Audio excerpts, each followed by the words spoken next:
Ask for her number, her telephone number. Okay? Do not ask for her Snapchat. Do not ask for her Instagram. Now, this is a little bit different if you're in high school and you're watching this. Snapchat's probably still normal. If you are mid-college, like 20 and above, do not ask for someone's Snapchat. Snapchat is bad vibes. It's where weird, freaky things go down. And that's not what we're going to be a part of here, okay? Me and you are not going to be a part of that. We're going to ask for someone's number, like a respectable person. So you ask for their telephone number. If you ask for their Snapchat, good luck to you, because all the others saying no, even if they were interested. So you ask for her number, and of course she's going to say yes, because you guys just had an amazing conversation. And how could she ever say no to you? Okay, you play Clash Royale.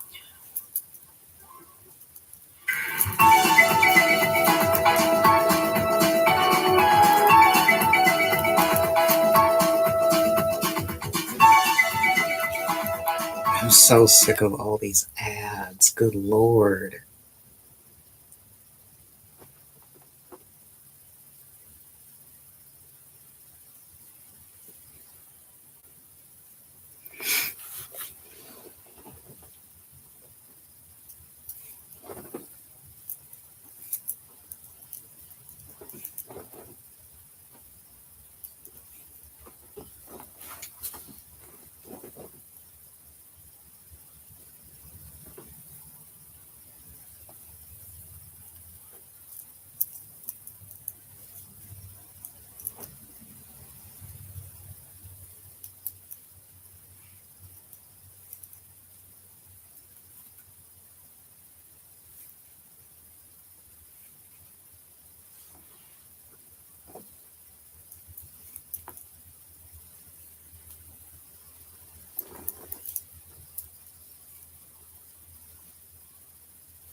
Saturday? Question mark.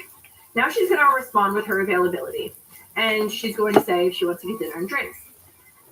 So at this point, you kind of want to take initiative and plan the date, because I'm assuming you're the man watching this, because the title is How to Speak to Women, and also my viewership is 99% man. So I'm assuming you're a man, and you want to take some initiative as the man to show like you're going to plan the date. So this is what you say to her. Here's another script. If she's like, hey, I'm free Friday, that sounds great. You say, okay, great. How does blank restaurant at 7 Friday sound? Or if there's a place you've been wanting to try, that works great with me too. This is perfect. And literally, I'm like ecstatic anytime a man uses this script on me, because it, obviously shows he's taking initiative to plan the date, but also he's giving me the opportunity to, kind of veto the restaurant or place we're going to if I'm not a fan of it. And it shows like he actually cares, that I'm going to have a good time, that I want to go to this place. Because let's say he recommends, or he's like, let's go to this Mediterranean place. What if I don't eat Mediterranean food? And now I'm just like, oh, well, now it's just like awkward. And now I just want to be like, I don't want to go because I don't want to eat this Mediterranean food. So it gives you, it gives the woman a good time to say, oh, actually, there's a place in town I've been wanting to try XYZ. What about there? And you're like, okay, great. Now, this is the time in which it's up to your discretion if you would like to pick her up on the date or not. Speaking to the women, it honestly is like 50-50. Personally, I'm a little bit more old-fashioned, so I think that the guy should at least offer to drive you on the date, unless you live in the city or maybe you're going to dinner right in her town or something, and there's no need. But a good way to do it is to say, when she says, yeah, that sounds great, you say, okay, great. I'm happy to pick you up, but if you want to meet there, I totally understand. That gives her the opportunity to say, yeah, it would be great if you could pick me up, or we could just meet there, because I know some women are concerned about safety, of course, and not wanting to give someone their address. So that really like gives her the options of if she wants to be picked up or not. You show that you're chivalrous, of you would be willing to pick her up, but also understand if she would just want to meet there. Hopefully, I think this musketeer. Oh crap! It might get a hit. Oh no, it didn't. Yeah. Okay. I don't know if this will pull more than one pig, and actually, it's dead now. The cannon. So now you've planned the date. Now you know have the date set up in the future. It is also up to your discretion how much you want to speak to them between now and the date. If a few days pass, maybe say something like, "Oh well, how was your day?" Something small like that. I personally, I used to converse a lot with the people like before I would go on a date with them, and it ended up kind of working against me because you would learn a lot about the person, and like I would have good chemistry with them over the phone, over text. But then when in person, I don't know, it was almost like there wasn't like the same chemistry. I felt like, even if like it has nothing to do with their looks, like they were super attractive, it just like was off, like the vibes were off. But then it's like, oh, but I've already invested so much time talking to them for a week, so it's like, oh, might as well give it another try, even though it's never going to work. Now I'm like, I will not like speak to the people before we go on a date, because I guess that didn't work out for my last date. Like, and then I was stuck on this 3-hour date with this weirdo. So, anyways, that's up to your discretion as well. Now, showing up for the date, all you have to do sincerely is show up on the date and be yourself. And that's really all you have to do. Don't pretend to be someone else. Don't pretend to be a competitive Clash Royale player if you're not. Like, whoever you are, the person should like you for you. Seriously. There's no point in... Oh, okay. Well, this is actually quite scary. There's no point in pretending to be someone that you're not. Seriously. If she's not going to like you for who you are, you move on to the next person. Okay, it's a waste of time for everyone. Anyways, crap. All right. So now that you're on the date, I have to focus on my battle, because I'm going to lose to fucking Boss Bandit, Hero, Musketeer. Those recruits better kill her, and my evil hogs better get some damage rapido. Crap, it's not going to get any damage. Go, Knight, go. I'm just fucking spamming, because they literally have 300, so like they're going to be able to get this damage on rapido. Ugh! Okay, well, kill the cannon. Okay, I'm gonna have to recruit, but I'm scared for the Boss Bandit now. What if they Boss Bandit at the bridge? Oh, it wasn't the bridge, but it was close. Prediction? Question mark? Was that an amazing prediction by me? Crap, I forgot about the Rock Rider. Hello. Prediction. Anyways, I saw someone comment like, Hi. "You should win battles," because literally the last like 5 videos I've lost battles. I was fixing up my hair. I am obviously. How are you? And thank you. The last step of Master 1 or close to, and I'm not finding Tripper at all right now. Like, I heard someone told me that getting 12,000 is harder than Ultimate Champion right now. I don't know if that was true or if that was a joke. Someone let me know, but I will not be trying for 12,000. Let's see what my friend has that. Duck, of course it would be Duck. My favorite 2v2 partner. Anyways. Thank you for watching. Again, this is all... You lost? What was your bet? Like, I'm out of college, and I'm still in law school, so it's like I'm kind of in a school setting. This is my advice to you. If you have a personal problem, like, relationship problem or whatever, like, oh, I'm interested in this girl, I don't know how to go about it, leave it in the comments below. Yes, I'm faster than you think. Advice for you. Because they're not interested. Maybe it's the wrong time. Maybe the vibes are off. Who knows? Like Pavlov. Just be you, and that's all you can do. So thank you all for watching, and goodbye.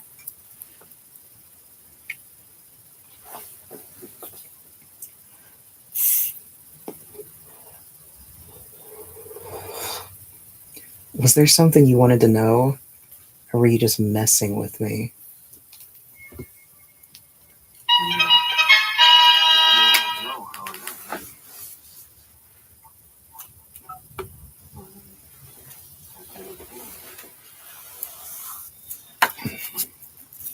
How can I help you?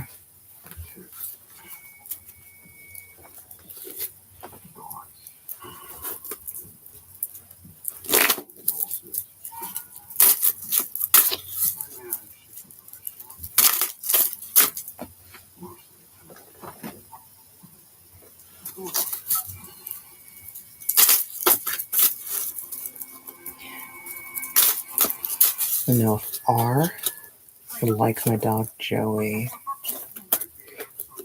or if Joey like her.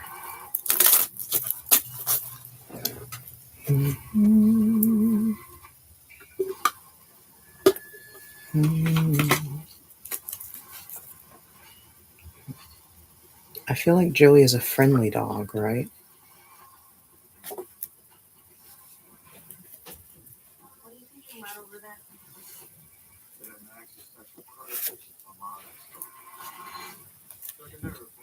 there? It looks good.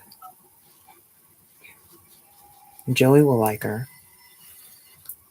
And she'll obviously like Joey.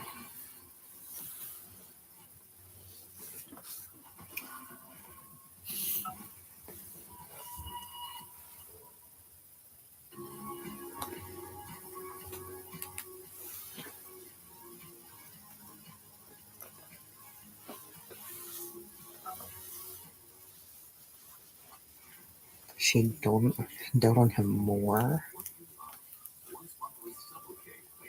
Wait, are y'all about to like see each other?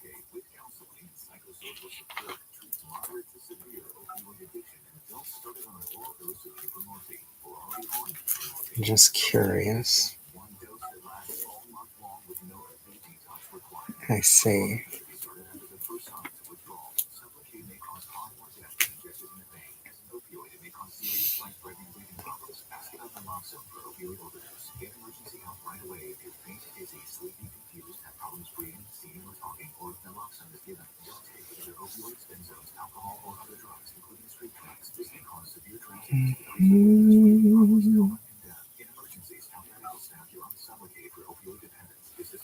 You know, dogs can show the true nature of a person. He sometimes doesn't like people.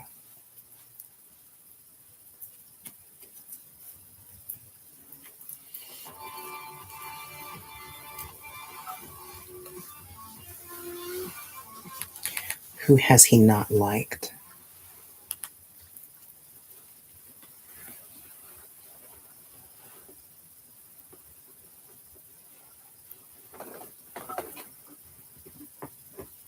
Random people that smell like smoke. So he wouldn't like me. Like bad smoke.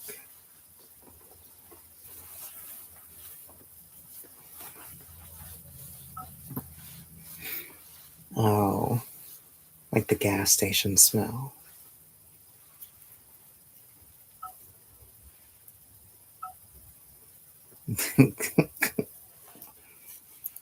Yeah, he knows you're a Girl Scout.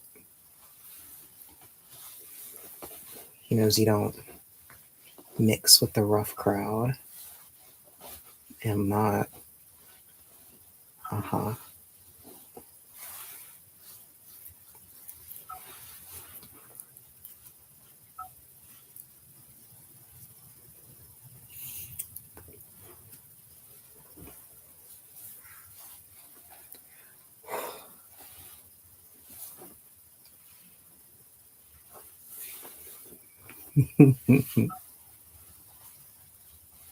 I'll talk to you later.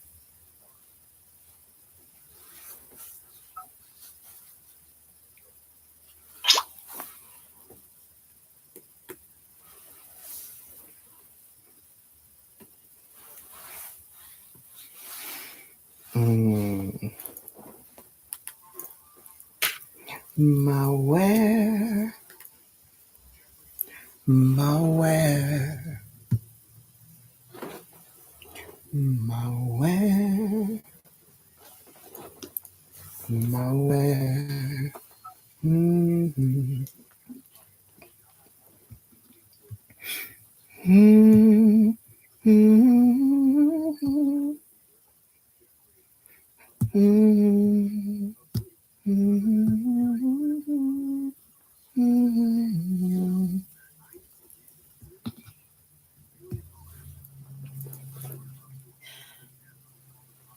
Hello, this is Shanoa.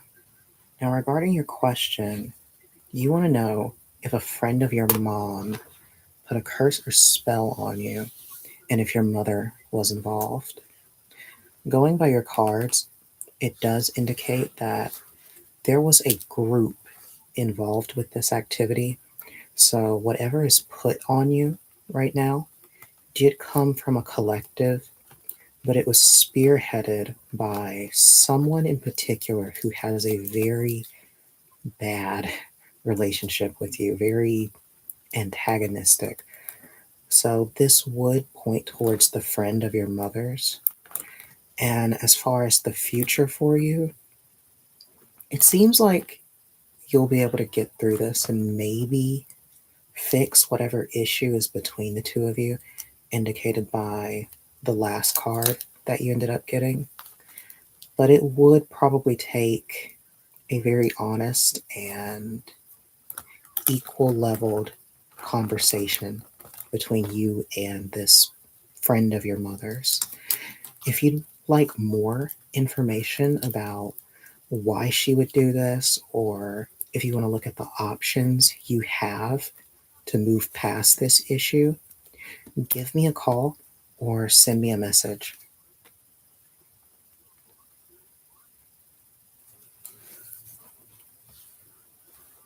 Oh my god, I timed out.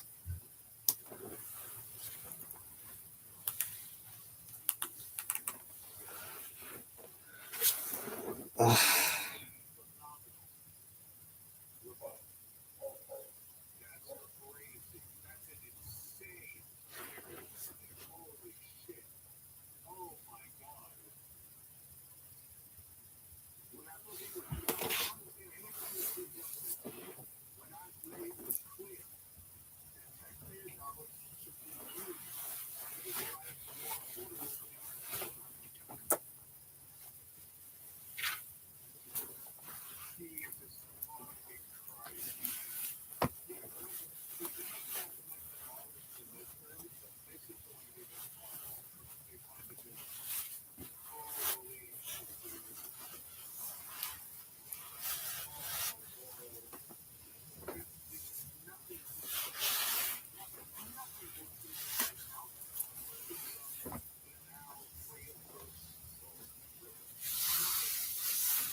A retort, an insult, anything from Hakeem Jeffries. It's actually like a difference between him and Chuck Schumer. Chuck Schumer does occasionally say stuff that just comes off the hill, you know? He's just really evil. Hakeem Jeffries cannot speak unless it is something that has been pre-approved by APAC or whatever, you know? Insane. And we'll talk about APAC in a second, because I saw another clip. We're would kill them. That's the whole reason we're in this fight. My heart beats fast. I'm in your line of sight. My way.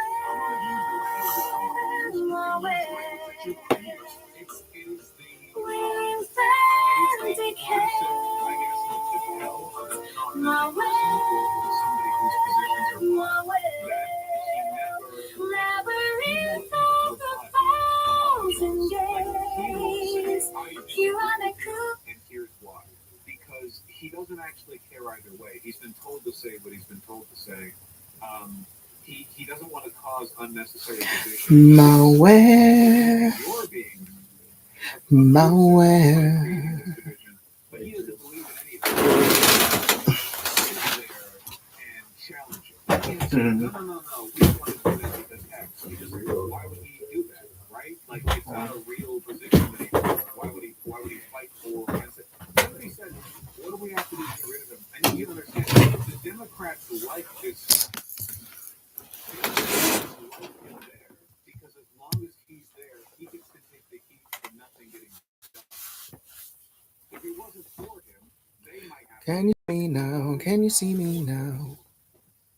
You know, if you don't, you need like a minimum number of people to be the ones who keep nothing happening. And if you don't have those guys, somebody else has to step up to the plate. Right? Yeah, like a bullet sponge. That's his job. Like his job here is to be weak one, so we don't have to reconcile reconcile with the fact that the entire party is like this, with very few exceptions. But hey, like I said, how often does AOC attack Hakeem Jeffries? You know? He's in charge because the New Dem caucus is the majority? Nah, because even the New Dem caucus still it doesn't ideologically align with Hakeem Jeffries, right? Like, this goes beyond. This goes beyond just like centrists in Congress because the average Democrat hates this shit.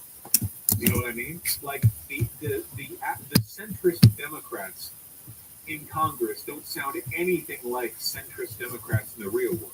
Centrist Democrats in the real world are still like pretty militantly anti-MAGA. They're united around that.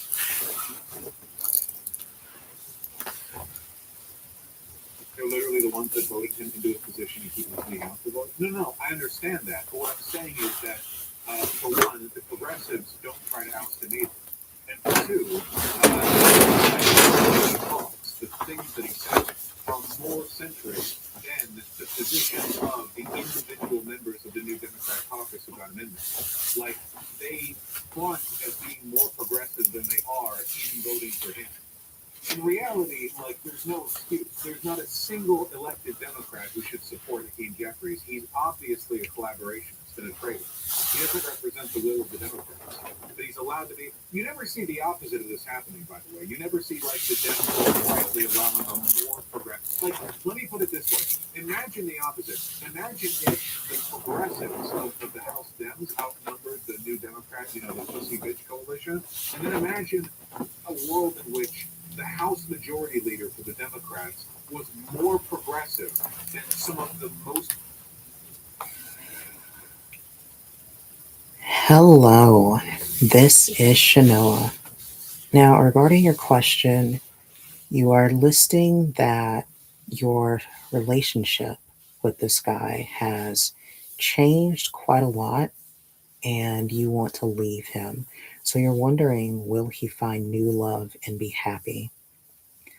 Looking at the cards that you got, it's indicating what you've already said about him being very giving when he didn't have much, and now he's becoming reclusive, insular when it comes to that, which this is indicated by the Ace of Pentacles being in reverse.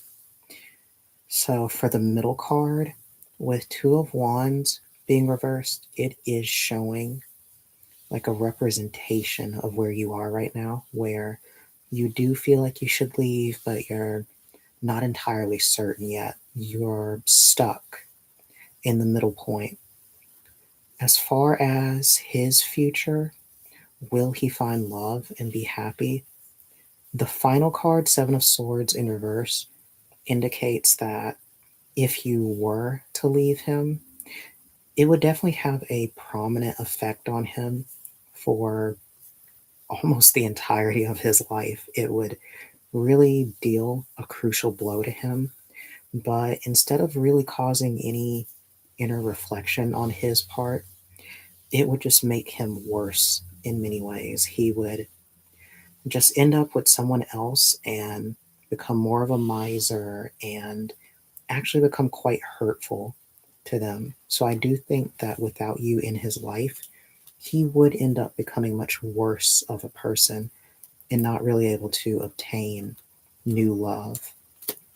If you want further information on what the future holds between you two, as well as what options you have and what would be best for you when it comes to this, give me a call or send me a message.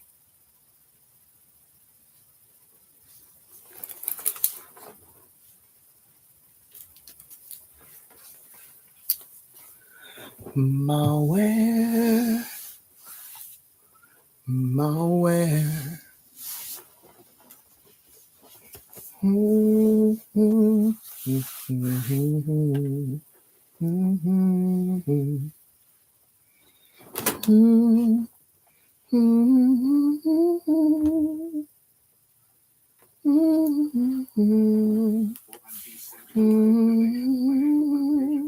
was the name of the pack they used to contribute in that recent session? Hello, this is Shanoa. Now, regarding your question, you want to know if your boyfriend is faithful. Going by your cards, the primary card being Ace of Pentacles in reverse does already indicate some reclusiveness on his part. So it does seem like he is hiding something from you. From the secondary card, Queen of Wands, it would indicate that there is someone else on the periphery when it comes to him. Someone who is slightly enticing him, but is more teasing him than anything. From the final card, King of Swords being in reversed, shows that he has some idea, some notion of being unfaithful, but doesn't really know how to act on it. So it leaves him inert, stationary, unable to really do anything rather than maybe occasionally fantasize. So I'd say he's faithful for most interpretations of the word, but there does seem to be some weakness in the emotional area. So I do think that he is slowly becoming unfaithful emotionally at this point. If you want further information as far as the future between you two, as well as options you have, what would work best for you going forward, give me a call or send me a message.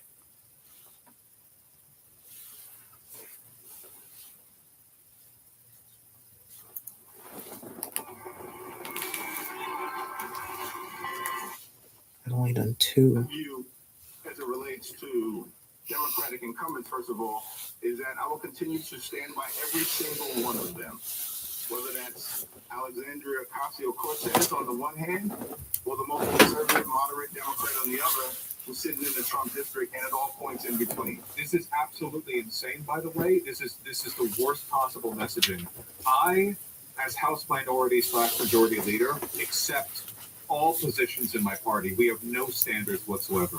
We have no position. Can you imagine Republicans doing this, by the way? Even like Republicans being like, we'll accept any Republicans, whether they're pro-choice, pro-DEI, pro-trans athlete. I support all of them.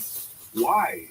Why would you say, why would you give like an open acknowledgement the party has no ideological gate? That's what he just said the problem was, that there's not enough not necessarily like ideological consistency, but like what are the standards of the party? I've said this before. Why the fuck is Fetterman not the subject of nonstop attacks from the Democratic Party? Fetterman is an open Republican who just ran as a Democrat. He just ran as a Democrat. Every day he goes on Fox News or whatever the fuck, and he talks about how he's done with the left and how the Democrats are whatever. He does this every single fucking day. But it just flies by. It just flies by. It's fine. Like you can be a Democrat and do that, I guess. With no, I know they can't literally expel him from the party, like in a formal sense, but they can definitely make it clear that they're like he's not one of them. And I wish they would, but they can't because of AIPAC and because of Israel and so on and so forth. Can't they primary his? Oh, sure. Fetterman will lose the next. The next time around. Yeah. Right? That's what I'm going to do as House Democratic leader. Now, in terms of how people individually fundraise, I'm proud of the fact that my average contribution amongst the millions of dollars that I've been working hard to raise for my own reelection that I use to help elect Democrats. He doesn't feel like a real person. I do think that constant engagement with political media has desensitized us to how fucking weird Hakeem Jeffries is. Genuinely, like everything else, it makes you wonder how uncanny he must be in person. Every word, every gesture, everything comes across as robotic. It really does. But like, I feel like your uncanny valley danger alarms would be getting set off if you were in this guy's company, like some body snatcher shit, you know? That's another part. He doesn't look like a regular person. He doesn't move like a regular person. He doesn't talk like a regular person. The country is $27 per contributor. He's taking every contribution. That's probably the lowest in the Congress. And so not everyone is going to raise money from their own constituents in different ways, and their own constituents are going to have a variety of different perspectives on a variety of. I hear he's actually really charismatic and charming in person. It's a Kamala situation. You know that's worse, right? You get how that's worse. That he's like that would imply that he's not just like a weird, stilted lizard man, but an active sociopath who only engages authentically interpersonally. But when he's in front of a camera, he defaults to the behavior that he has had imprinted on him by consultants. That it means he chooses to act like this. That's worse. Different issues. But make no mistake, there's a big difference between Democrats and Republicans, and we're seeing that right now. I know some people. How the fuck is there a big thing? You literally just said you would accept the most conservative Democrat. The most conservative Democrat in Congress right now is probably Fetterman, and he's a Republican. People like to project otherwise. How one can see the horrors of what has been inflicted on the American people since January 20th of last year and conclude otherwise. That shit has anything to do with the question, by the way. Obviously, like total just the weed, you know? Or want to try to suggest that there's no difference in one's quality of life. When I go to Bedford-Stuyvesant or Brownsville or East New York or Canarsie or the West End of Coney Island, people know that their life is being made markedly worse because of who's in office right now, both in the White House and the House. Well, Representative, respect, we can come to do something about that. Quick follow-up. So that means will you stop taking money from APEC? I'm going to continue to raise money in the same way that I've been raising it, where the average contribution from millions of people across the country is $27 per contributor. We are out of time. I had more questions, but we have to get our next guest on. Thank you so much, Representative Hakeem Jeffries. Please come back because I have some more questions about gerrymandering and about the November election protection. Yeah, AIPAC was actually his top contributor, 2023 to 2024. Open secret, see? Top contributor, American Israel Public Affairs. I wonder who that is. So they got a lot of money. A lot of money. And that's just AIPAC, too. That's not even, again, there's a lot of other affiliated. There are people who donate privately, so they have their own PACs we don't even know the names of, but they're working in tandem with AIPAC. Top contributors. It's like a fucking who's who. AIPAC, BlackRock, Apollo, MetLife, and Lockheed Martin. Spectacular. The usual suspects. Anyway, again, like this is why, and it's the reason I can't be all that positive about AOC. From my perspective, like Hakeem Jeffries is legitimately as much of a threat to American democracy as Trump. I would actually say, in my opinion, more of one. Because to me, and this is kind of in line with what I've been saying about J.D. Vance and Gavin Newsom, the big death that I worry about in American democracy, like the big death, is not the immediate harm MAGA is doing, but the long-term belief in the electorate that democracy has no point. There's no point in, like, nothing changes, nothing ever happens. There's no point. Like, that's why I worry if you get do-nothing Democrats in over and over, what people are going to learn from that isn't like, well, we need a more radical leader. What people are going to learn from that is, I guess it doesn't matter. You vote in Democrats, Republicans win. You vote in Republicans, Republicans win. Like, yeah, we already live in a country with a lot of people who are apathetic and disaffected, and I think that, like, I just worry that in the long run, if people stop believing in American democracy completely, and I think that people like Hakeem Jeffries contribute more to that than anyone else. Like, Trump hasn't made people believe in democracy, right? For the most part. Like, Trump has galvanized the anti-democratic tendencies in the Republican Party, but they were already like that. For the most part, the broader American electorate, I think, has been energized by how bad Trump has been, right? That's why so many people turned out in 2020, you know? So many people turned out, I think, because people got jolted by Trump. They were like, holy shit, there's a consequence to elections. It's not just a zigzag on a short spectrum or whatever. It's actually like potentially a very big zig and a very big zag. So we need to get someone else in there. And then what happened? Biden went in and nothing changed. Trump was still the predominant cultural force in America from 2020 to 2025. You know, he remained that way. Trump, he never left the public eye. You know, Biden never replaced him as the main character in America, and I think that's like people were very, very disillusioned in 2024. And man, people like Hakeem Jeffries. Let's be real for a second, okay? I'm just going to be honest. I'm just going to tell you how I feel, okay? Donald Trump does not make me not want to vote. Donald Trump makes me excited to beat Republicans in the midterms.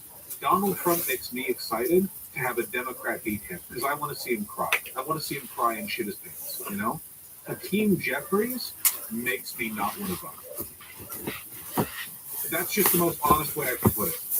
Like, I'm talking about voter like resignment and apathy, and that to me, like, I'm speaking from my perspective. That's how I feel. Trump does not make me not want to vote. He makes me want to vote out of spite, which is something. But on the other hand, Hakeem Jeffries, for me, flat out, it's like, well, literally, what the fuck is the point? What the fuck is the point? What's the point of a midterm victory if that's going to be the Dem majority? It's like, okay, I know it's better to not have Republicans completely in charge of all three branches. I understand, but like, man, he really makes me not want to care. He really makes me not want to care. Look at this. Like, fuck, you know? And they still choose. They don't go after him. AOC doesn't go after him. They don't go after him. They don't attack him nonstop. AOC could. She wouldn't be a risk in her district. Yeah, Bosch, but your opinion doesn't matter as much as Brian Howard Cohen, or what's his name, David Pakman. Listen, man, I think the same is the case for their viewers, too. Not for all of them, but for a lot of them.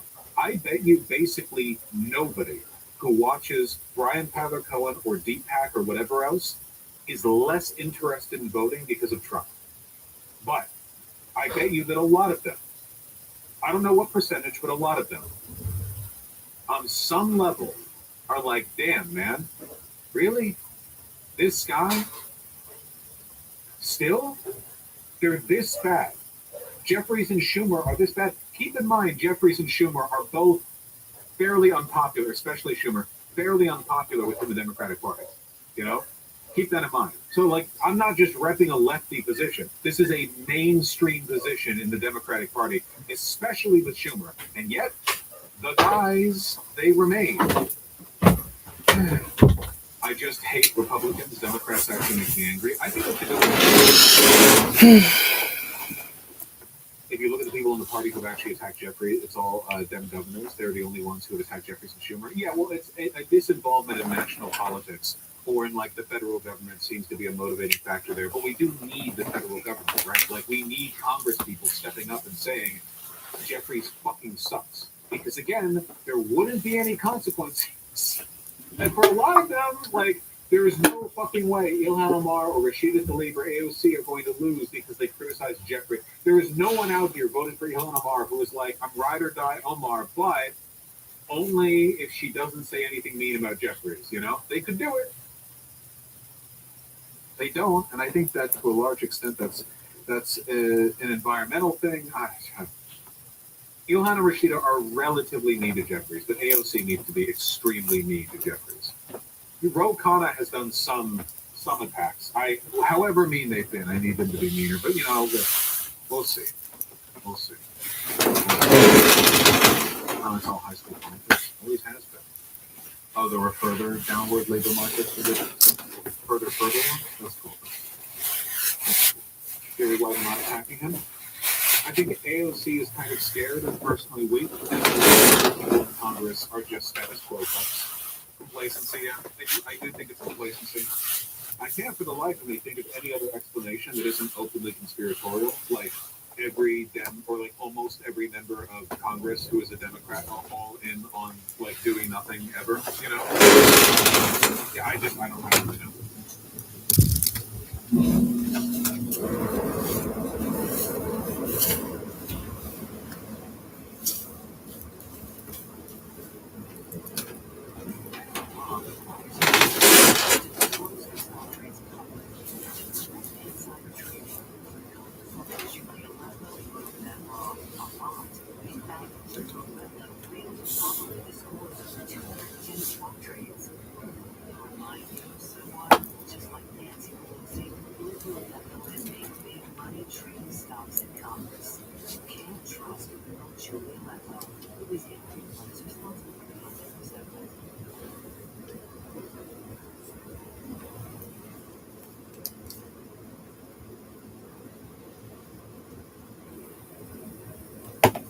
This is now exceptional by design. Get 0.9% APR on these products plus compound. Hello, this is Shanoa. Now, regarding your question, you're listing a situation where during your time apart, your ex-spouse, ex-husband ended up having a girlfriend, and there seems to be some things happening on her end, and you want to know if it could be that she's actually pregnant. Going by the cards that you got, it does seem like there was something major that did happen during your time away from your son's dad. From Five of Wands, it is indicating that it's something extremely messy, something that if you were to know about the full scope of what happened, then it would cause a lot of drama, a lot of arguments between you and your son's father. And for the final card, Seven of Swords, it mainly indicates something underhanded, something is being hidden. Once again, there seems to just be this overarching message of something being hidden from you. My takeaway from this situation would be that there probably is something involving pregnancy going on in the background that they aren't fully disclosing with you. It does seem like they're trying to handle it, though, mainly from what I'm seeing from Seven of Swords. So it's more like they just don't want you to know about everything that's going on until it's already handled. So if you want further information on what to expect from these kind of things going on right now, oh my god, I have to redo the whole thing. Hello, this is Shanoa.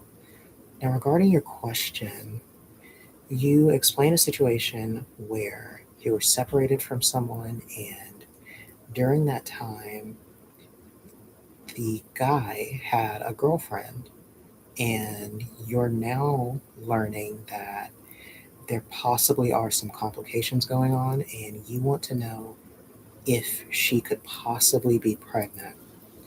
Going by your cards, the primary card, Wheel of Fortune, does indicate that something significant happened. Oh, hello. How are you?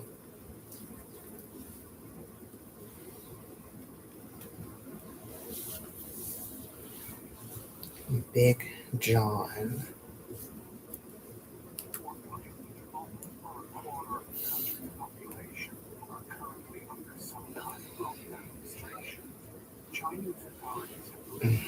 I'm good.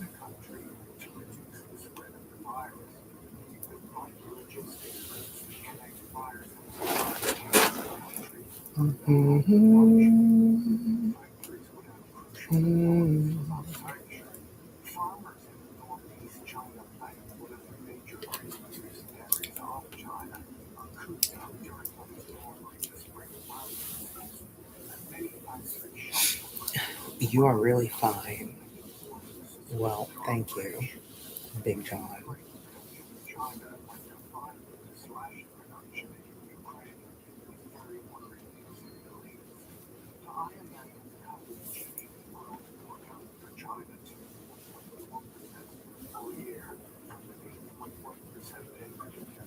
Looking real good.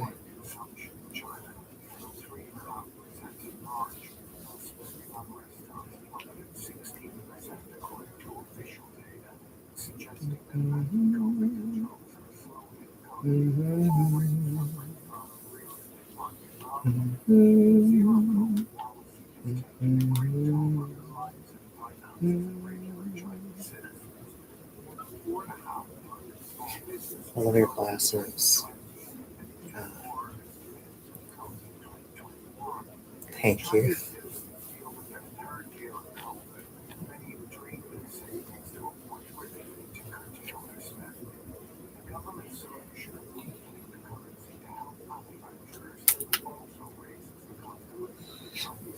there anything I can help you with?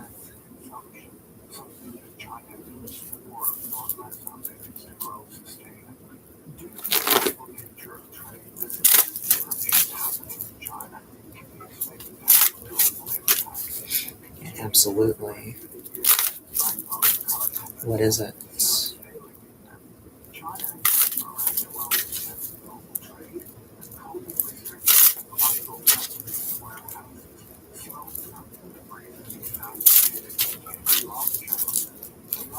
Perfect fit for what I need. What do you need exactly?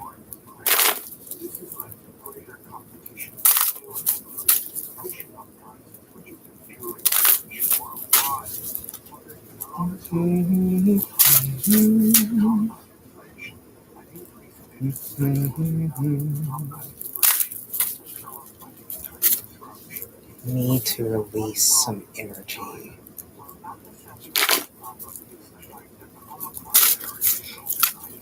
Uh-huh.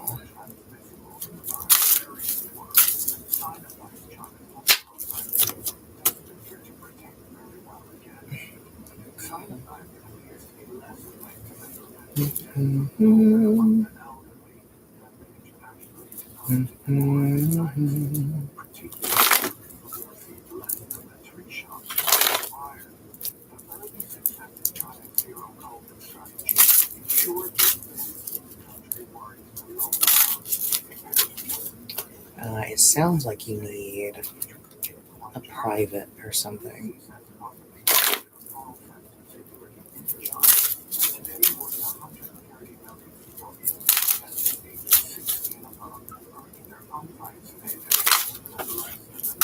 Well, I'm super available.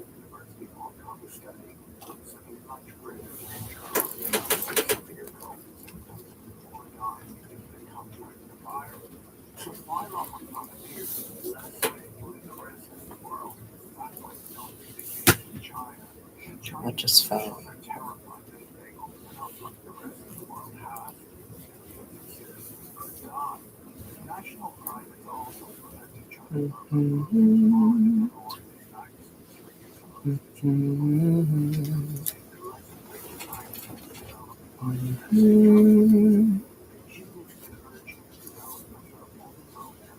But I don't think you're.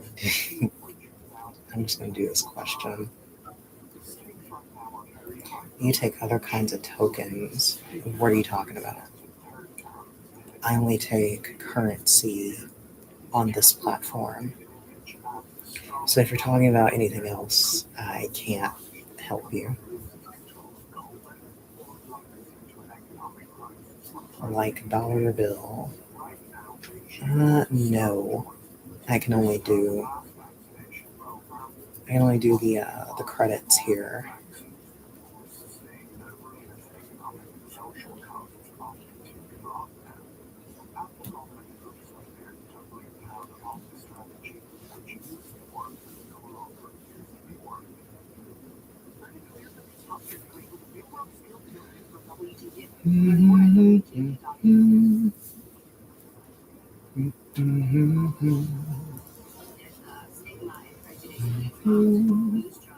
Okay, I think you're just messing with me.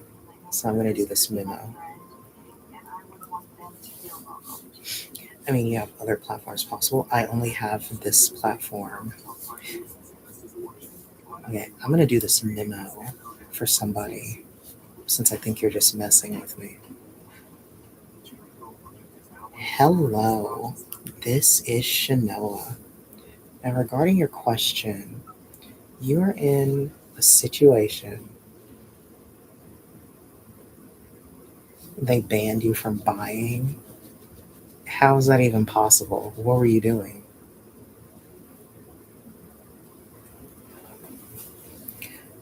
I wonder what you were doing to get banned from buying.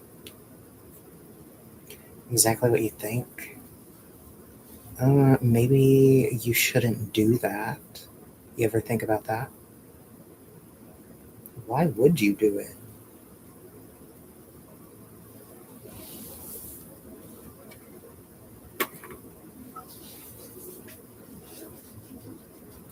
for tokens, you know. Okay, you didn't answer my question. Why would you do that though? Why would you do things you're not supposed to do?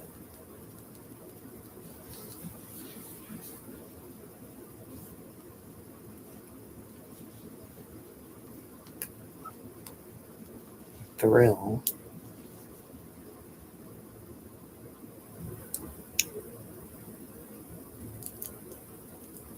Well, surely you've had enough of that by now.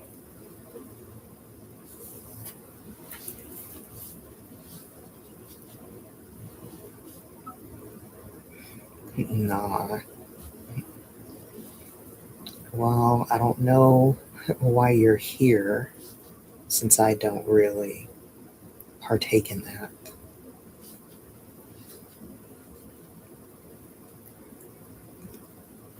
I report everybody who tries to do that with me.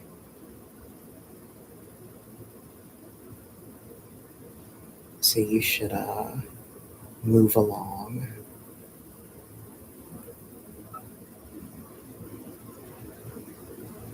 Well, yeah, which I've been possibly not saying would, blah, blah.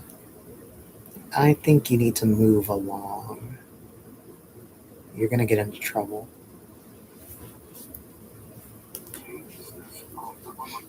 I got work to do. So why are they doing it? Well, if you have the Chinese approach going back to in early 2020, 6 months ago or even more recently, would have said that this worked for China. The country has the surveillance tools to keep track of people and to report I'm trying to spoil a queen. No, you're not. You're not. You're just talking. Okay, I'm going to do this memo. Hello, this is Shanoa. Now, regarding your situation, you are reconnecting with someone that you had a prior relationship with and a kid, and you're noting that someone that he was involved with seems to be having her own complications, and you're wondering if it could be leading to or signaling a pregnancy. Going by your first card, Wheel of Fortune notes something significant has happened between your former partner and this other woman. With Five of Wands, especially with it being in reversed, it does show that something very shocking or very tumultuous has taken place, and it involves a lot of different people who know about it but are trying to keep it within their own network. This is mainly indicated by the Seven of Swords. So, from what I'm gathering, it does seem like there is an issue regarding pregnancy going on, but it seems like the people who know are trying to keep it under wraps and possibly trying to deal with it before it becomes a bigger issue that you would know about. And if you want further information on what you can do and what to expect from this situation in the coming future, as well as how things will go between you and your former partner since you are trying to rebuild a relationship with them, just give me a call or send me a message.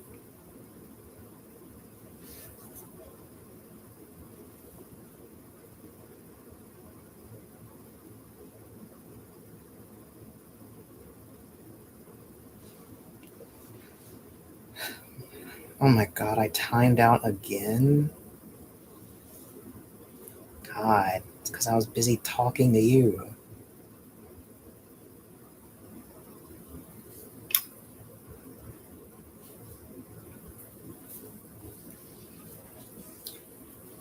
I got distracted by someone who's like trying to get me in trouble. Okay, I'll just ignore people like that from now on. So you're no good for me.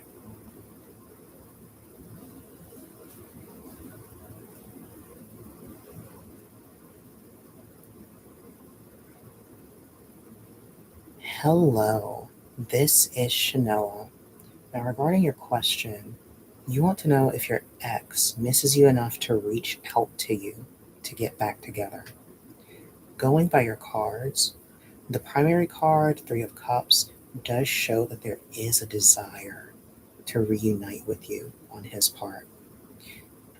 Now, as far as what he would do, Six of Pentacles shows that he would be willing to try and get you to go to some sort of event and pay for you.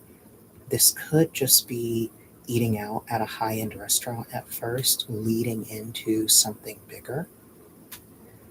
And Page of Wands being in the last position but reversed does show that there is still some issues when it comes to fully rekindling a romance between the two of you. But it seems to be on his part. So most likely, whatever he did to cause the breakup in the first place still needs to be addressed, which it does seem like he's going to try and fix that by reaching out to you. So if you want extra information on what to expect from him, what the future holds between the two of you, as well as compatibility between you and him, give me a call or send me a message.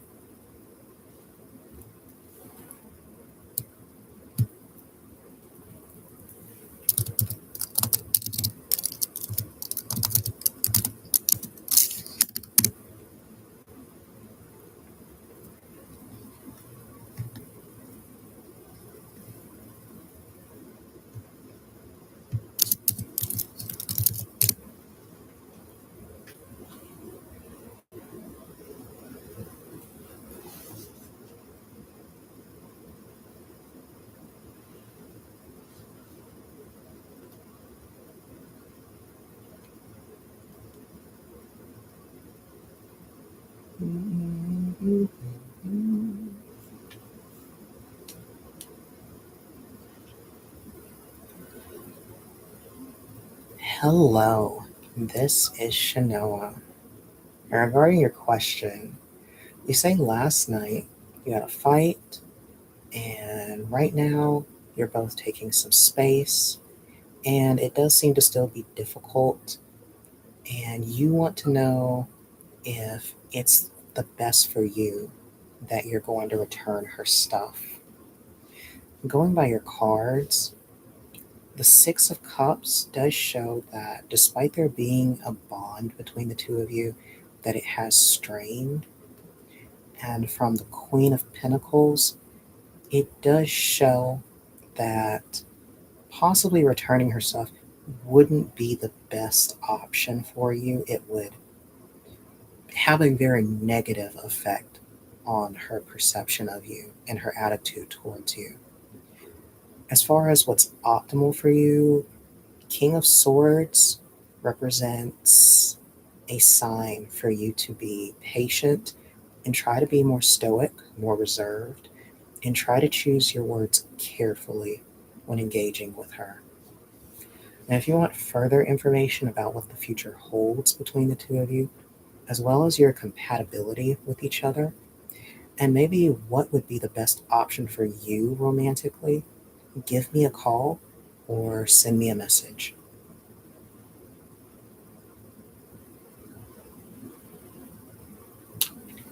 Hey, are you actually going to call me? You better not do any funny business.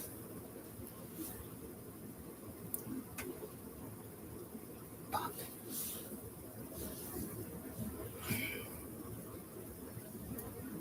Wait, how are you going to call me if you have no tokens?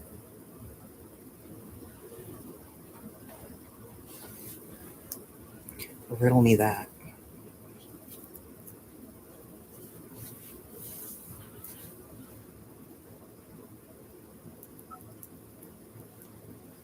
Yeah, okay. Try to buy.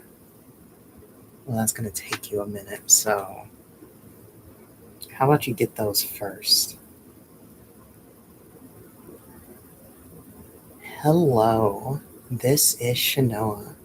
Now, regarding your question, you want to know if your wife is seeing or talking to someone other than you. How much do you need? Um, I mean, I don't remember my rate on here. Well, it's in dollars, so I don't know how much that is for credits. I'd say you'll need 5,000. How about we start with that? Hello, this is Shanoa. Now, regarding your question, you want to know if your wife is seeing or talking to someone other than you. Going by your cards, the primary card of the Magician does show that things have become stagnant between the two of you. So it does seem like she's starting to have waning interest in you.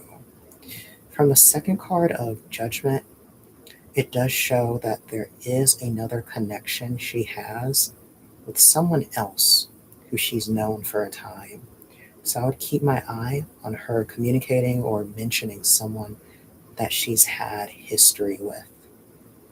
Four of Cups represents, especially with it being reversed, it shows that while she's tried to not really see or talk to someone, it does seem that she is relenting a little bit.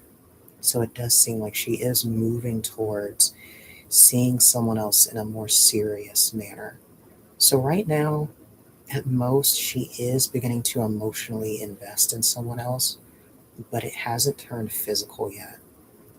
If you'd like further information on why exactly she's doing this, as well as what options you have that work best for you, give me a call or send me a message.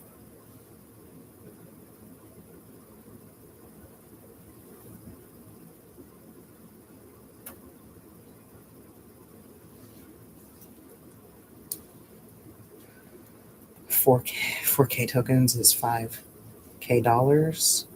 I don't know. Pick a number. I mean, you can see my rate more easily than I can. I don't know. Pick a number. Right now, at Treasure. I hope you actually have something you need solved by me, and you're not about to like just like flirt with me in a tarot call.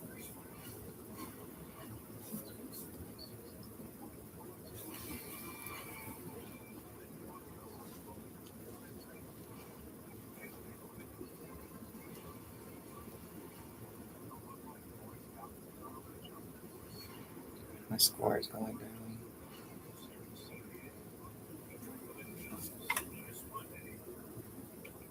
Today, I worked at America's Waterhouse, but I didn't have the most traditional conflict. Nowhere, Stories about the graduate. nowhere, Today's business school. nowhere, I was a partner at the music teacher. nowhere. My passion for music was instilled by my grandmother. She was a professional musician and opera singer for a long time.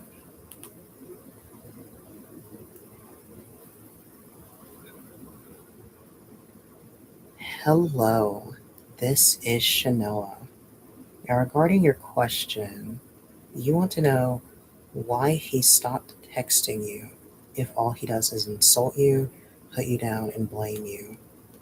Going by your cards, the High Priestess being in reverse shows that the way that he sees you is someone who hasn't fully met his measure of whatever expectations he has for you, which is causing his abrasive behavior.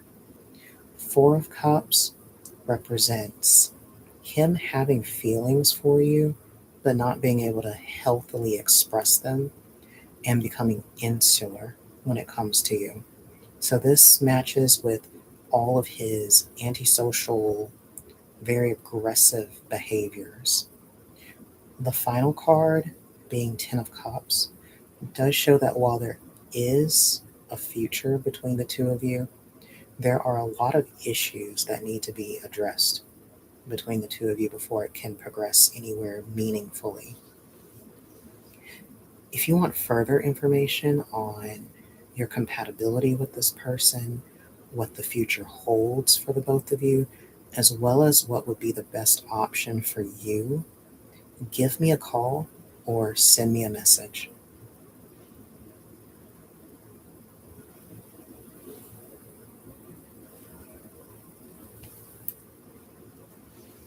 My rate is 3 tokens, then yeah. However much time you need, I guess you do the math on that. 3 times what? 10 minutes is 30.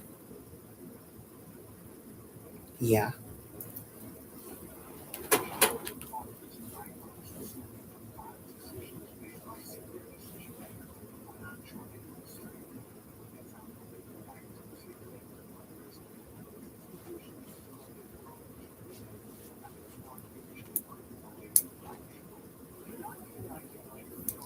Nowhere. Nowhere.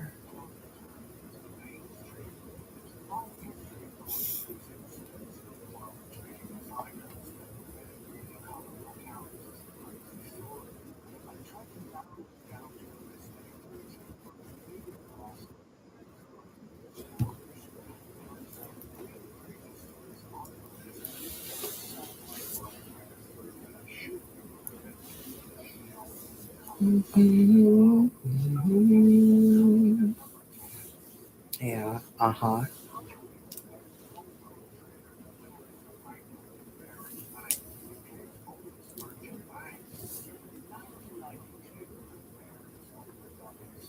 I hate those questions so much.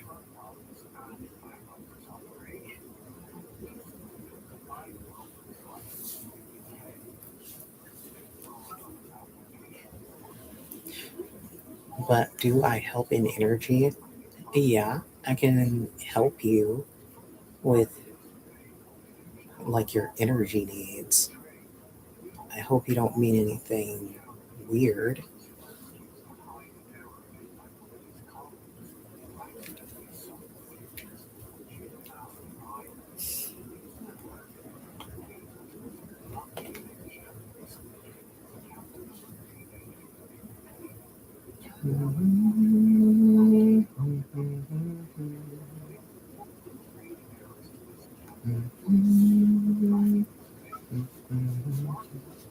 Uh-huh. Okay.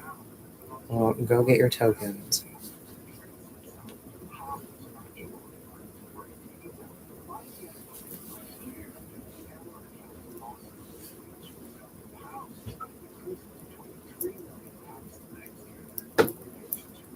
Hmm.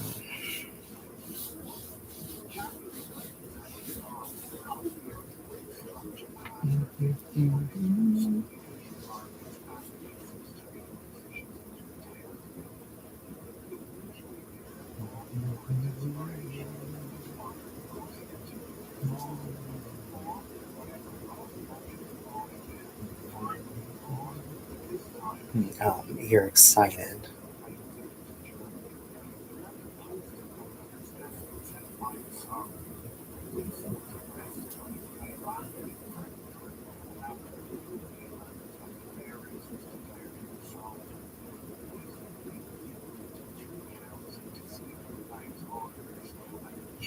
Singapore Exchange, including forging documents. He was sentenced to 6.5 years in jail in Singapore and was released in 1999. He published an autobiography that was called Road Trader, which was later made into a film starring Ewan McGregor. In 2013, he appeared as a contestant in the Irish version of Celebrity Apprentice, a TV show best known for launching political careers. So who knows what is to come for him. When Leeson was hired, the management of Barings made him the general manager of the Singapore branch and the chief trader, while also being responsible for settling his own trades. Now, these jobs are usually held by different people, which would have made it much harder for Leeson to hide his losses from management in London. You'll start to see this sort of mistake from management throughout all of these stories. Okay, so coming in at number 9 with Brian Hunter, a Canadian natural gas trader for the now closed Amaranth Advisors hedge fund. Amaranth had over $9 billion in assets under management, but it collapsed in 2006 after Hunter's gamble on natural gas futures went horribly wrong. Before working for Amaranth, Hunter had a volatile trading career. In 2003, while working for Deutsche Bank, he and his team lost $400 million in a single week in an excessively risky trade. In the New York State lawsuit, Hunter blamed Deutsche Bank's trading software for allowing him to take large gambles, and he claimed that he actually deserved a bonus. Instead, Deutsche Bank fired him. While at Amaranth, Hunter liked to trade fair calendar spreads in natural gas. He would go long March gas and short April gas, a position that would benefit from long cold winters, as storage facilities would have become depleted at the tail end of the winter season. It's kind of obvious, I guess, Canadians would naturally just have this urge to bet on long cold winters. In addition, Brian Hunter would short summer and fall gas contracts and go long winter contracts. Now, traders often vary their trading ideas and positions for a variety of market conditions, but amusingly, Hunter demonstrated a remarkable lack of creativity by putting the same positions on year after year in just larger and larger size. In August 2005, Hurricane Katrina hit New Orleans, damaging or destroying 30 oil platforms and causing the closure of 9 refineries.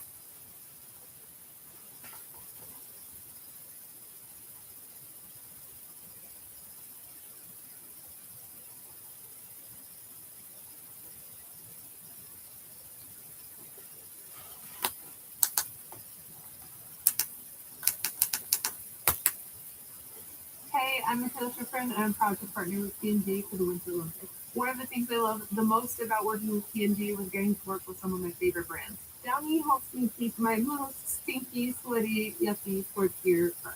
I trust Tampax because I know it's going to get me through a training session protected. My favorite Happy Tears moment probably was the first time that I won Olympic gold and seeing my family play for gold. Let's shine together at the Winter Olympics. In the story of Jujutsu Kaisen, there are many different and powerful characters, some with the ability to take over an entire country if they please, others with the ability to simply delete anybody who stands in their way, and more. The strength gap between these two and the rest being so high that they could more than likely take on the entire cast alone. And one of these characters, requiring about 15 characters to slowly wear him down and overcome him in the main story. These two sorcerers are the strongest in history and the strongest of the modern era, Sukuna and Gojo. We've always known these two for being the heavy hitters of Jujutsu Kaisen, and usually the ones who go to when you talk about strength and powers in the series. But recently, this may have changed. With the debut of Yuji Itadori in the sequel series of Jujutsu Kaisen Modulo, these two may have not only found their match, but have been greatly surpassed by their successor. And in this video, I'm going to explain how. We'll be covering all their stats, abilities, and feats, while comparing them in order for me to show you guys if Sukuna and Gojo truly remain one-time anomalies, or if Yuji has managed to do the impossible and surpass them in strength, becoming the strongest sorcerer in existence. With that said, if you enjoy content such as this, don't forget to leave a like and subscribe, and now, let's get into it. The world of Jujutsu Kaisen has always been defined by excess. From the very beginning, the series establishes that power is not evenly distributed. Instead, it is vitally concentrated. There are sorcerers capable of exterminating entire populations if left unchecked, curses that can destabilize nations by simply existing, and techniques so refined that they ignore conventional logic altogether. Even Grade 1 sorcerers, who already stand far above the average Jujutsu practitioner, are treated as walking disasters. This is a setting in which city blocks can be erased in seconds, where space, time, and matter can be manipulated through sheer mastery of cursed energy, and where physical strength alone can rival supernatural phenomena. What's important, though, is that most of these characters still exist within a recognizable structure. The Jujutsu ranking system, flawed as it is, works for the majority of the cast. Growth comes from training, experience, and better understanding of cursed energy in general, and special grade sorcerers sit at the top of this structure. Even though they are still bound by the rules of the world, They can still be measured, categorized, and even in extreme cases, countered. This gives the illusion Got of banned, power hierarchy while brutal. but you're here. So what are you talking about? The moment you reach the true apex of the universe. Because beyond special grade, there exists a level of strength that doesn't simply overpower others and invalidates them. At this level, numbers stop mattering. Strategy becomes secondary. No, you added a one. Wait a minute. The only way they could ban you is if you've been doing refunds. So actually, I think the website's doing me a favor. And in the history of Jujutsu Kaisen, there have only ever been two characters who so completely broke the scale that the rest of the cast might be operating in a completely different reality. These two being Gojo and Sukuna. Sukuna, firstly, is a You haven't? history. We would see Sukuna drop the story completely dominate many of the most powerful and Well, I guess I can't service you. full strength 99% of the time. No matter what Very sad. power characters who threw at him, he always dominated and found his way out. It was even so scary that it came to a point where people genuinely believed that he was unbeatable and Jujutsu Kaisen would end with his victory. Sukuna was able to easily decimate and wipe Mahoraga from existence. This same calamity being stated to have never been defeated before or after him in Jujutsu Kaisen manga. Not only this, Sukuna was such a threat to the narrative that after his genius 200-chapter plan to break out from Yuji's body would come out successful, he would then go on to begin a 50-chapter gauntlet in which he manages to battle almost the entire cast non-stop, including characters like Gojo, Yuta, a younger Yuji, Maki, and just much more, incapacitating many of the characters who stood in his way, and even killing Gojo while doing this. There's a reason why Sukuna is usually one of the only characters we see being pit up against characters from other anime like Madara. He's just simply on his own level, and he does bring Jujutsu Kaisen to those unrealistic heights of power. Sukuna was a monster whose strength was defined by his hatred and spite of the world that rejected him before he was even born, and it manifested him into becoming someone who burned all of his gaze. Satoru Gojo, on the other hand, is the other strongest sorcerer of the series. He's enough of a rival to Sukuna to make Sukuna state himself that Gojo managed to clear his skies, or in other words, clear him of his boredom or loneliness in terms of strength and power. Not only this, many of the fandom consider Gojo to be an equal to Sukuna despite his loss to him for many reasons. Although me personally, I think that Sukuna is a little bit higher due to his extreme meticulous planning and battle strategy.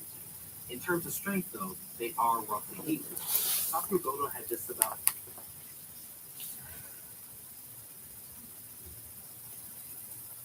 Hello, this is Shanoa. It seems by your question, you're mainly looking to confirm that the doors of opportunities are opening up for you right now.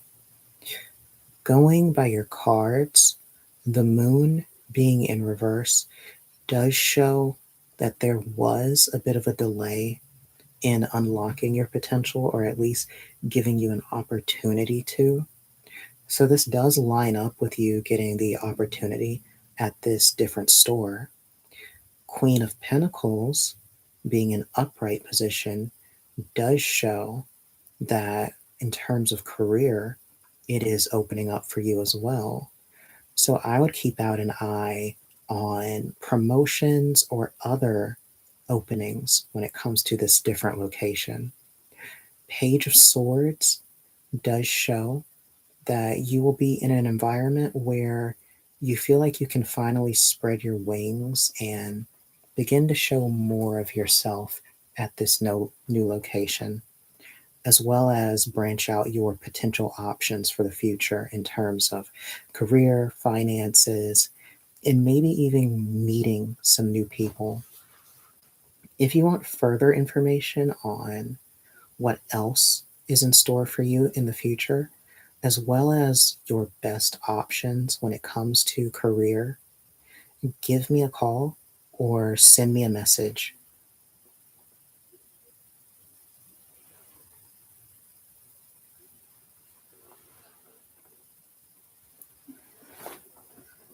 Oh my God.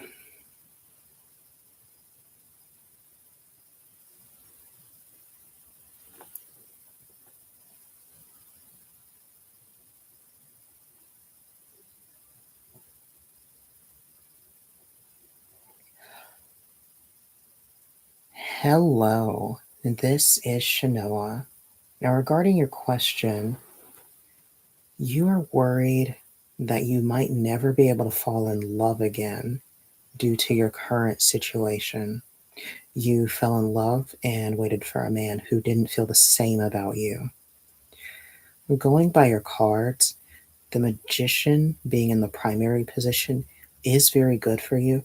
It shows that you're someone who not only is able to feel a lot towards someone, but you also have a lot of motivation to make it work, as well as attracting that from other people.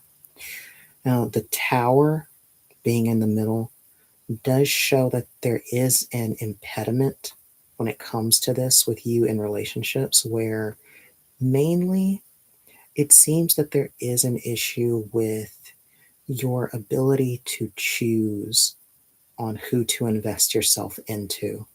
So it does seem that there are many underlying truths regarding your relationship pasts and attempts to make connections with others that does need to be addressed for you to get real growth in this area.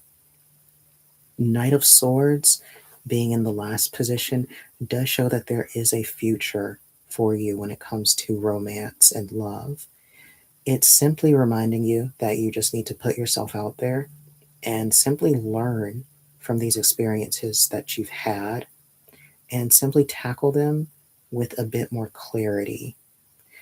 If you want more information on what your ideal match would be, what things you can better do to ensure that you fall in love again, as well as things to notice when it comes to people that you're attracted to that might be red flags, give me a call or send me a message.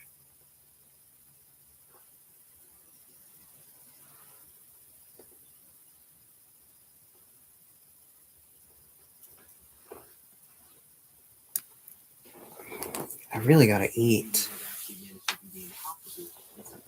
I really gotta eat.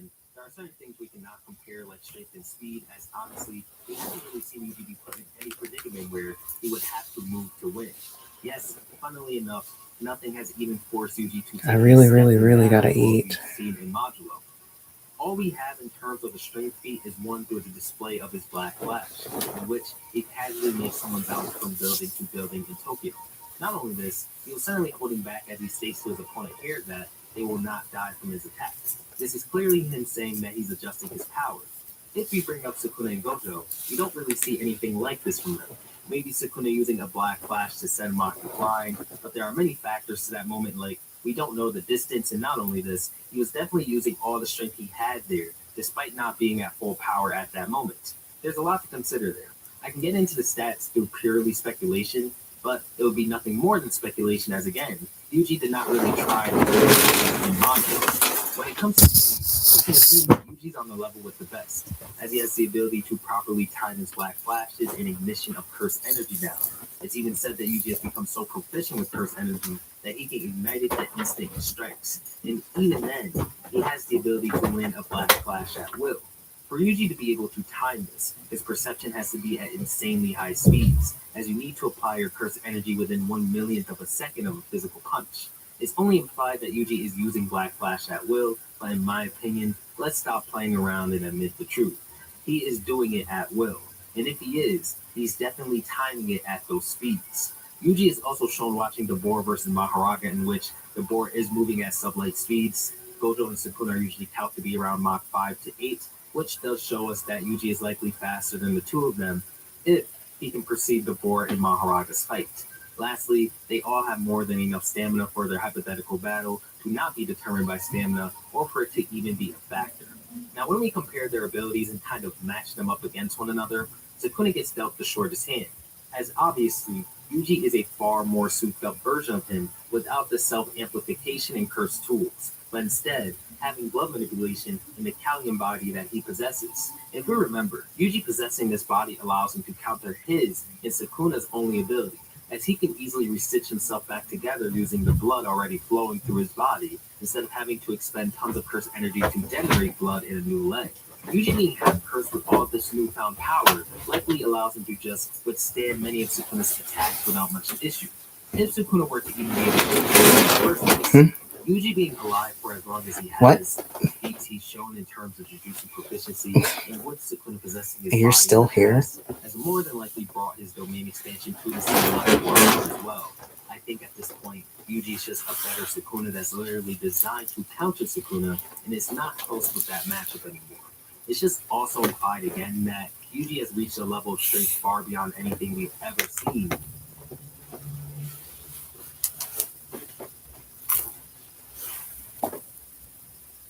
Cheers, brother. We got a freaking tall. I'm just admiring the beauty. Uh-huh. I woke up feeling a bit rapey.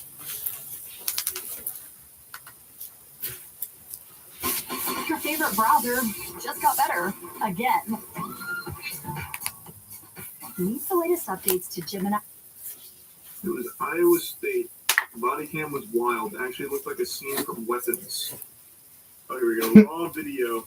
UI body cam shows France 2024 hazing incident. What are we out here for? Noise complaint or something? Oh no, that's a fire truck. That's okay. Fire's here. Alcohol poisoning? If it was alcohol poisoning, I feel like that. Wow. Okay, so probably not. Okay, you're looking a little too hard. Oh wow. Does anyone want to be forced down on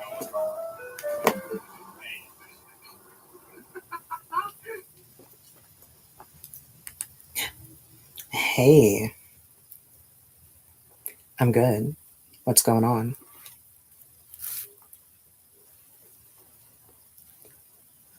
So you like questioned him.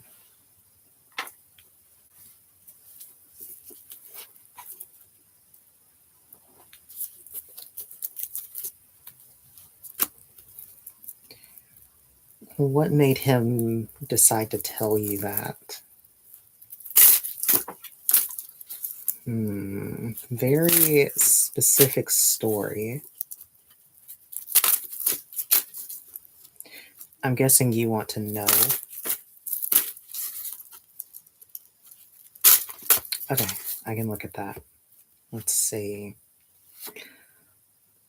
Okay, it does seem like he was telling you that story to try and lower your guard, like put you, he can tell that you're like on higher alert.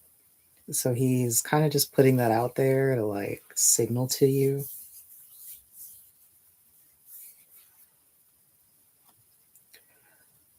He's mostly trying to like signal to you that he's like, there's no funny business or something. Cause you've been asking like, if something would happen and all this, and he can tell that you're aware.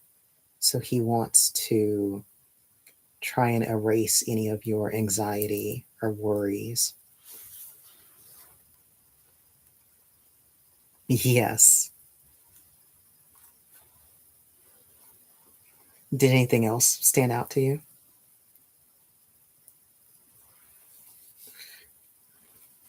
It seems like you see like, are you like getting your haircut like a lot with this guy?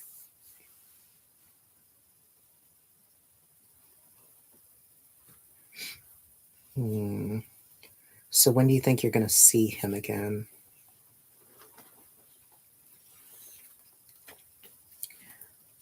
It does seem like things will reach their conclusion between the two of you the next time you meet. Whatever phase you're currently in with him, this awkward energy or whatever you want to call it, it does seem like it will pass by the next time that you meet. What about the brother? Does anything happen there?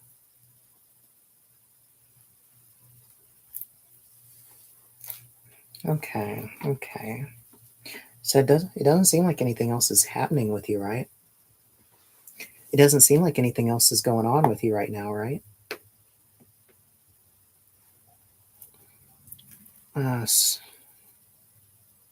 Yes.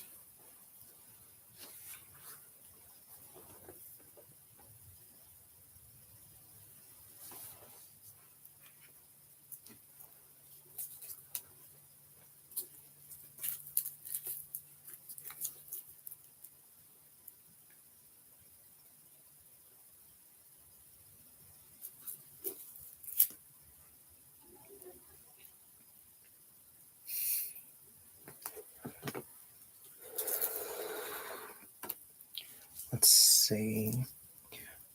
Did you get his eye color? Let me see. It doesn't seem like he is, but it seems more like whatever the word you say when someone isn't aware of something about themselves.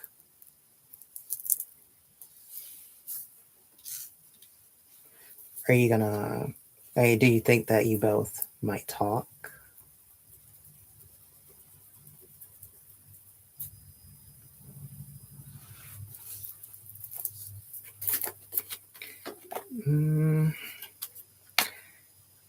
It seems that you both will end up interacting with each other, but there does seem to be an issue in the way.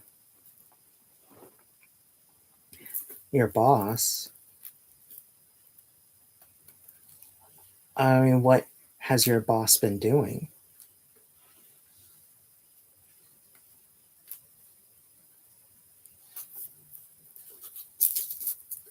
So you think he would get in the way of that?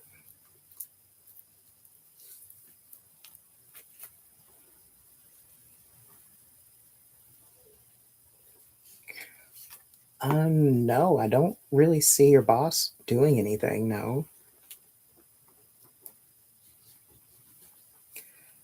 It's more of an emotional type thing or something, some kind of hang up with this guy.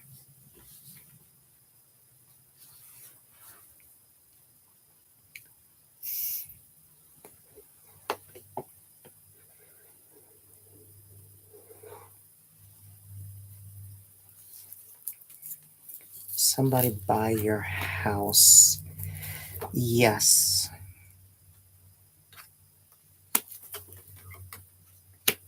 They seem attractive. How old are you? Hey, they are slightly younger.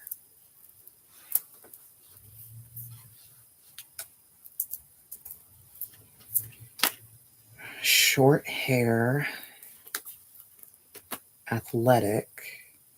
So they must go to a gym or something or do push-ups or...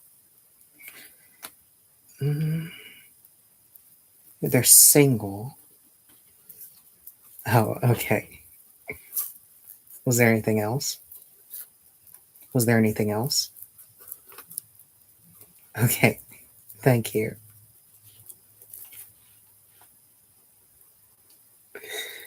Oh my god. They're checking for paranormal phenomenon. Hazing is illegal in some states. Oh, really?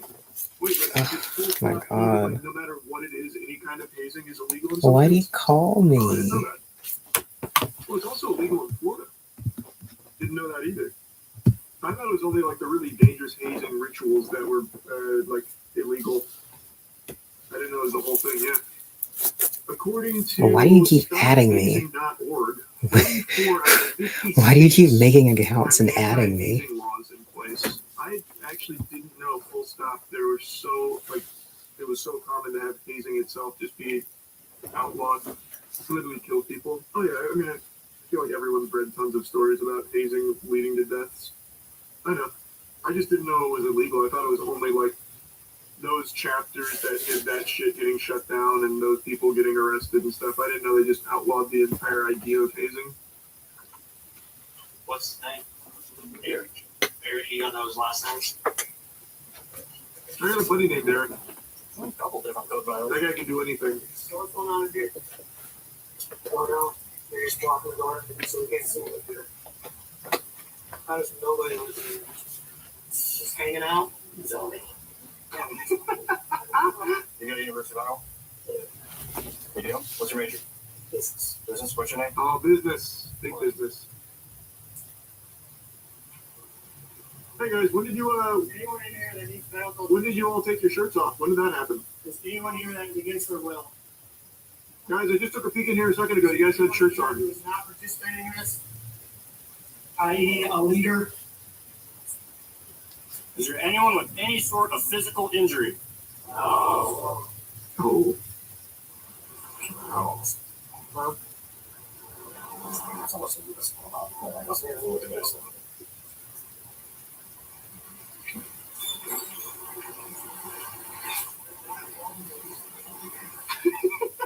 What for you guys? It's just water. Fun juice. Not sure it's someone. You? It's right. Nope. You're gonna stand right over there. Why? Because I'm telling you to. It's my house. It's your house. You're responsible for everything that happens. So, okay. Second right there. Hey, I'm Michaela Schifrin, and I'm proud to partner with P&G for the Winter Olympics. One of the things I love the most about working with P&G was getting to work with some of my favorite brands. Downy helps me keep my most stinky, sweaty, yucky sports gear fresh. I trust Tampax because I know it's going to get me through a training session protected. My favorite Happy Truth moment probably was the first time that I won Olympic gold and seeing my family for the first time. Let's shine together at the Winter Olympics.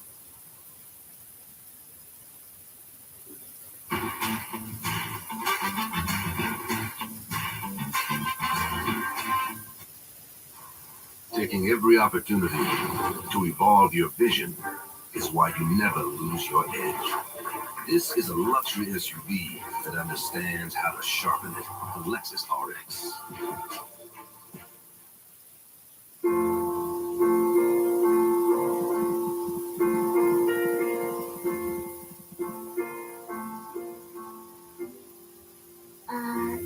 That's my room. Yeah, it's next to mine. And watch. Wow. Can I peek here? Yeah.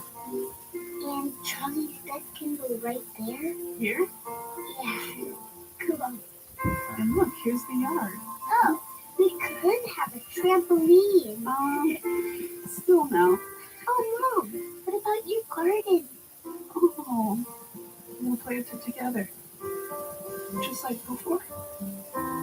So it'll be like our old house? It'll be whatever we want it to be.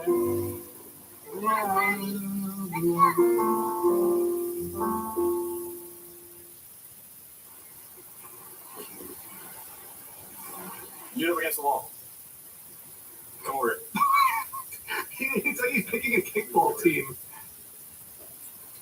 Which one of you can run two bases the fastest? No, kid. I'm putting together a These team. do have some questions about what's going on their arms. So, are you responsible for the house? No. Okay, who's the house dad? I just told you he works at in Summit. We'll call him. Go there. What's his name? Eric, I told you. Okay. Why are you asking me? Because it sounds like you're responsible for the house. No. Sounds like you have some idea of what's going on. Didn't he just say it's his What's house? coming with everything. Did I mishear him? House bed. We 30 years. Still, we're trying to get hold of. Yeah. We'll call. Here it is. Just stay right there. Well, stay here. I'll look. You guys got IDs on him? Yes, sir. Let's take a look at him. Hey. Because you gotta see it from my perspective. What the did I just walk into? Celebration. You know what I mean? Celebration or what? Brotherhood. Okay, Yeah. sweet.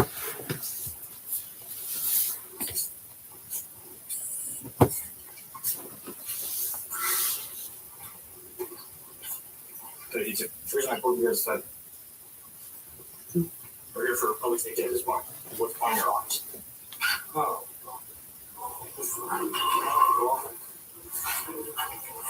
Where do you guys going now? We're going to the house next door. There's like 7,000 other dudes in that basement, so we're gonna go join them. Back down here. We're gonna form like a giant like Megazord together. We're gonna fucking huddle on top of each other and be like Voltron or something. That looks like blood. Is it shining your light? Is it blood? That's what I'm asking. Let's taste it. No. Okay. Why we're asking questions? I don't know. Get the wrong guy. He sounds like a Muppets character right now. Again, I don't know if that's what like his normal voice or something, or maybe he smoked too much or screamed too much. I'm not sure, but it is fucking incredible. This whole video is like, if I saw it in a movie, I think it's like way over the top, like too ridiculous to be real. We're gonna ask these guys questions, and then they told them all to start heading out. What's up? I was gonna ask those two guys questions, but then they all started falling out. No, I stopped them, but he was. Did you pull these guys out? No, I went to go talk to those guys, and then they started coming out. Why do we come out? They're like weeping angels, Nick, but like opposite. So when you go start changing positions with your shirts off and walking away very slowly, you gotta keep eyes on them if you want them to stay there. You never played Five Nights at Freddy's. Yeah, we had at the frats where I went to the university, there was hazing, which is why I didn't know it was illegal. It wasn't exactly like a well-kept secret or anything, but it was nothing extreme from what I remember. It was like really trivial shit. I'm a little frustrated, but yeah, I'm a bit peeved if you can believe it. what's going on? It's their lead up to initiation. Mm. What's the deal with what are we doing in the basement? It's a brotherhood ritual. Okay. And you get messed with. Okay.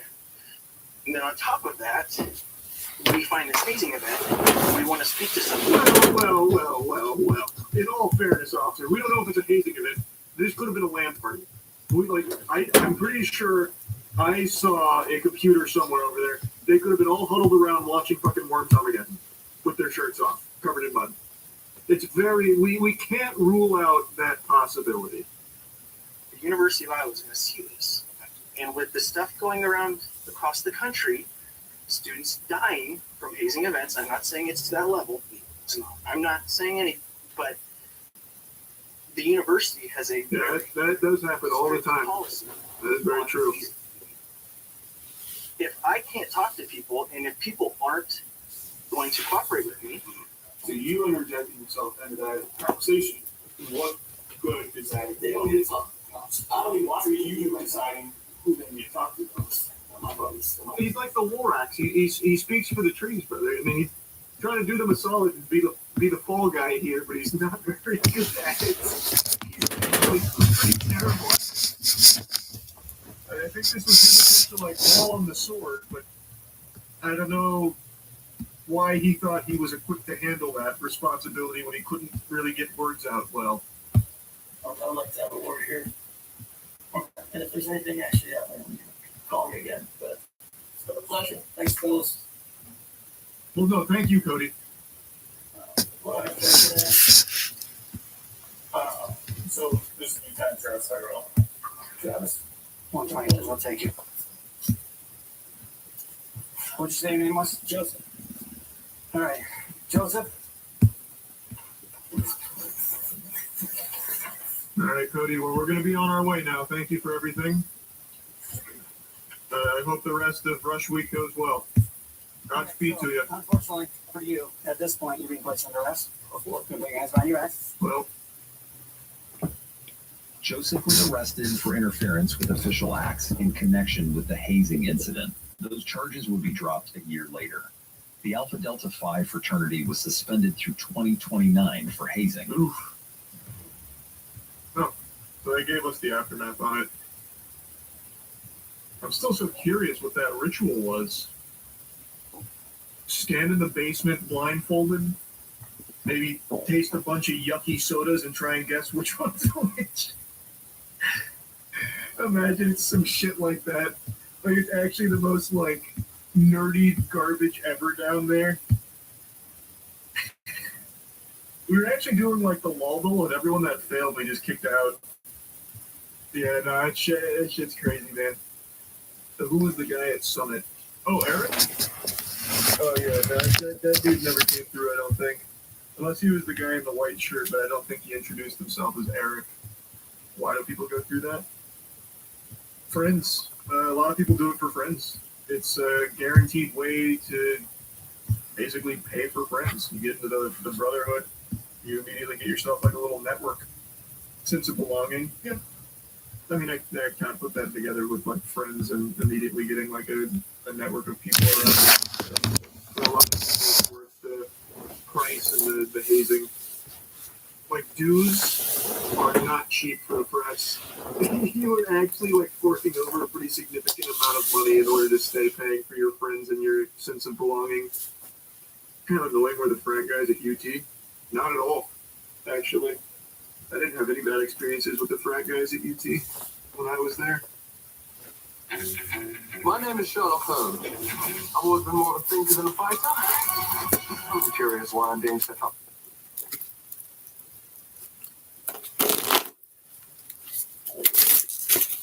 Get ready, Louisiana! Johnny's Pizza Houses!